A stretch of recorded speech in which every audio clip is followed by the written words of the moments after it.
I think when I was a very young actor, I kind of, okay, I'm tall, I'm okay looking, and you kind of go, okay, I'm the lead guy, but I always felt more like Mercutio than I did Romeo, if you know what I mean. And so it's the characters, I think, that interest me more than just playing myself over and over again. Because, it's a sort of a limiting thing, because I think if you become known for that, then after a while, even if you can play something different than just yourself, your audience probably isn't going to allow you, and certainly your agent won't. The main character that stuck out in my mind, villain-wise, was your King Snake character from Dead Man's Gun, because you played the sympathetic, slow-thinking character to begin with, and then at the end, you're this like suave guy, and in the one line you said, like, yeah, suave is difficult for me. Slow thinking, I was well into that, I tell you. Yeah, it was fun to do. I mean, fun if for no other reason than it was a Western, I mean, and those are always a blast to do. Because, everybody wants to be a cowboy. I mean, guns and saloon girls. Thank you so much. Thank you. Hi there. Hello. For The Watchmen as a movie, I mean, you've been doing a lot of science fiction and comic book stuff, and this is really, really dark. Did you know how dark it would end up being on the screen? Were you aware of the Watchmen story? I honestly hadn't read the book before I met up with Zack Snyder, the director, to do it, and once I read the graphic novel, oh God, it is quite dark, and it doesn't bear any resemblance to anything like that's been done before. And I'd worked with Zach before in Dawn of the Dead, and he called me, and we just sort of had this half-hour chat about Moloch and stuff, and then he kind of throws the graphic novel at me. He said, "Oh, I'll read that." And I'm thinking, God, did he just offer me the role and I didn't realize? And it turned out he had, and so for about a week I'm kind of pacing back and forth thinking, I wonder if I'm doing this job. and then as I read it, I thought it was very, very dark, but in the spirit of the graphic novel, to such an extent, I think that Zach, in certain sequences, almost used the graphic novel as a storyboard, and it was great. I mean, I think for fans of the novel, I mean, they must have come out of it going, "Oh my God!" It was like the novel came to life, and it was amazing watching them work. I mean, brilliant technicians on the movie to be able to realize that. Although nobody could tell me why my character had pointy ears.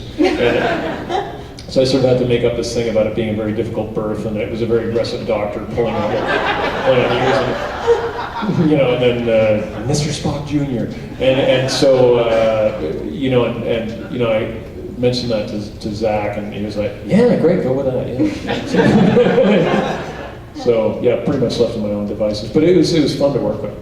Well, it was fairly dark, and Max Headroom was fairly dark as well, a lot of the themes. Yeah. Whereas Eureka is something very light. Which did you enjoy doing more? I thought was, did you like your experience in Eureka better than certainly the prosthetics? I guess it sort of boils down to the people that you're working with and the character that you're working on. I mean, and it sounds very Pollyanna-ish, but I love all the stuff that I'm working on. Otherwise, I probably wouldn't have accepted it in the beginning. I mean, there's very few that you kind of go into thinking, okay, this is going to work out well, and then they're awful. I mean, usually you can get something out of it, and I'm a cup half full kind of guy, and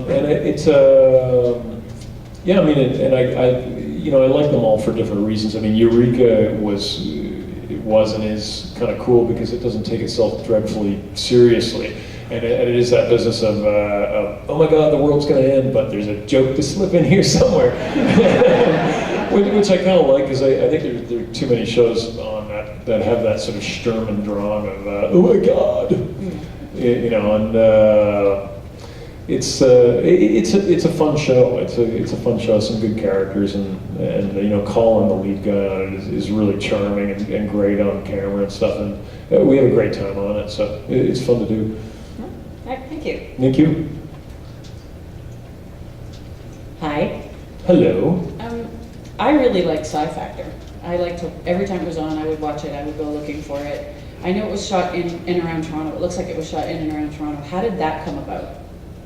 Well, the show was up and running before I became involved with it, and I was living down in LA at the time, and one of the writers kept sending me. They wanted me to do it, and I'd seen the show, and I thought it was a good idea, but it wasn't kind of well realized. You know, I agree. you know, in the early days, it sort of looked like it was kind of going in lots of different directions at once. And so I was a little gun shy, and he kept sending me these scenes for this character that they proposed for me. And at a certain point, you go, God, this is good. And it was, it just ended up, like with most of these things, being somewhat of a leap of faith. And I was really glad I did it. I had some wonderful people, and you know, we had some good episodes and some not so good episodes, and it kind of the show started off. It was a fellow called Chris Chacon and Dan Aykroyd. You know, had got together to. Dan was hosting the show on a weekly basis, and they hatched this plan for.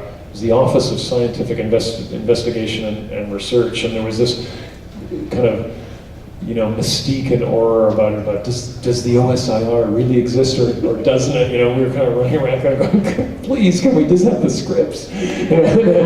and so there was always this thing of keeping all the actors at arm's length and keeping them in the dark until we actually shot. But yeah, it evolved into a show that became a lot better. You know, and I was proud of it in the end. You know. Not to put you on the spot or anything, but the subject matter of that particular show, is that something that you believe in or don't, or have an idea about? I think so, some of the stuff, absolutely. You know, and I'm probably a bit more from the show me state. You know, I don't kind of plunge into every situation kind of going, oh my God, it all exists. You know, with my eyes out on stocks, but I'm very open about that sort of thing, and I'm more than willing to be convinced. Like if you show me the alien exists. Got one? No, sorry, I didn't bring In the trunk of your car. I didn't bring it. Thank you very much. Thank you. So that's what an alien abduction is.